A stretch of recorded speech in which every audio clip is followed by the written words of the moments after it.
Hi everyone, Rachel Williamson, Running Great Stores. I am often asked, how are you always the top store manager, the top district manager, no matter where you worked, Gap, Ann Taylor, Bath & Body Works, how is it that you are always delivering consistent results with your teams? So part of what I'm gonna try and do in these videos that are on my YouTube channel are in part wisdom and learnings that I've had over the last 3 decades in retail and share with you, because they are all things that you can put into practice yourself so that you too can be a top performing store manager, district manager, whatever role you're in. I want to start with being strategic around the key performance indicators or the metrics that are important to your business. So number one is really, how much do you have to do to beat last year? Now remember, there's one less week between Thanksgiving and Christmas this year, so your last year number won't be relevant. You're gonna have to truncate all that last year volume into one less week this year in order to still beat last year, if in fact last year is a key metric to your brand. You also need to look at your conversion. What was it last year? Were you in the 20s? Were you in the teens? Where do you need to be in order to achieve the results you have based on the traffic trend that you've got running right now in your business? You also want to look at your average order value, or some brands call it average dollar sale. What was the average ticket of the customers were coming in and they were spending how much? Was it $50, $100? Doesn't matter what the number was. It's understanding the baseline for what your trend is on the year, what you did last year at holiday, so that you can come up with targets and goals of what you need to hit this year in order to make your numbers happen. Now, it's one thing to have all your numbers organized and in place and strategically put together. I need to convert at this number. I need to have this average dollar sale or average order value. But then you've got to focus on what are the behaviors that are going to drive those results. So probably one of the most important behaviors that you need to work with your team on is going to be how to engage customers who come in. Now, maybe that sounds ridiculous. Like, we sell all year long. We know how to engage. But at holiday, you have a different customer walking in.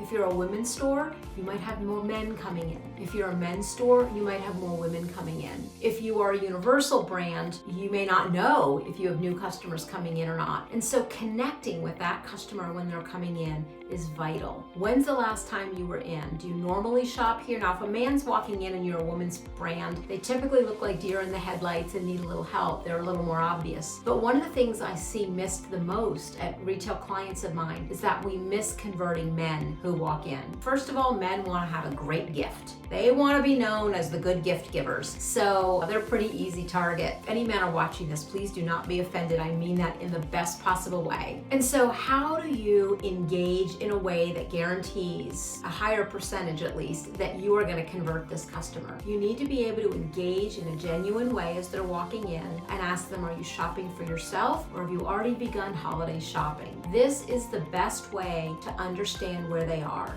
Now, if they say, I'm just looking, you can say, all right, but remember, there's one less week of shopping this year, so we're suggesting people start early to make sure you get the very best gift for whoever's on your list. Comments like that help trigger in their mind, yeah, I probably better start thinking about what I'm buying. And then you could say, we just got in a beautiful collection of this or that or the other. Maybe they are looking for something to wear on Thanksgiving. Maybe they're going out of town. Maybe they're looking for something to wear to a holiday party. Perhaps you're not apparel. Maybe you're a home store and they're looking to refresh some things in their home. It doesn't matter what it is. It's connecting with them in a warm and personal and genuine way that helps them feel like they could communicate with you on what it is they need. One of my favorite ways of thinking about engaging customers is who, and you. Who are you shopping for? Help them with that person. Who else is on your list? Get them a gift for that person.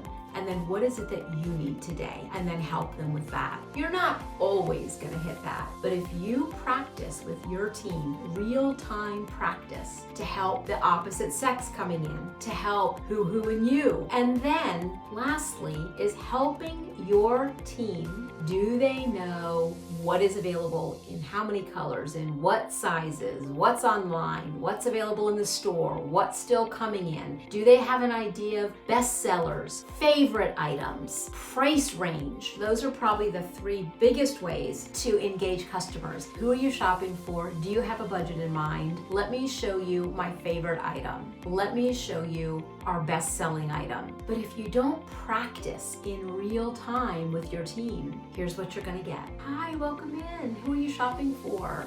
Oh, I'm just looking. Okay, well, let me know if you need anything. I'll be right over here. That's okay. But then when you go and reapproach, here's what you don't want to hear. Are you finding what you need? Because there's no way back from that. They're going to say, yes, I'm just looking around. And then where do you go? You've got to approach them with something that they're looking at. So let's say I'm over at this fixture, over at this table, and you say, we just got that in. Isn't it beautiful? I tried it on. It runs true to size. And if you tell me who you're shopping for, I'll pull the size. Let's get it wrapped up for you. You know, there's 1 week left this year of shopping, so let's get you going before we sell out. You know, that's one way you can do it. You need to do it in your own way, but in having a comment ready about what they're looking at or what they're looking for is vital. Make recommendations. That is what gets customers to buy. Now, these are just 2 important tips around strategizing your numbers and teaching your team how to engage customers and how to convert them. There's lots more, but I hope that these 2 tips were helpful for you. Go back and start working with your team. And if this video was helpful, click and subscribe, share with other people in retail who you know, and visit my website, runninggreatstores.com, and download lots of free resources that will help you be the #1 store manager or district manager. Thanks for watching.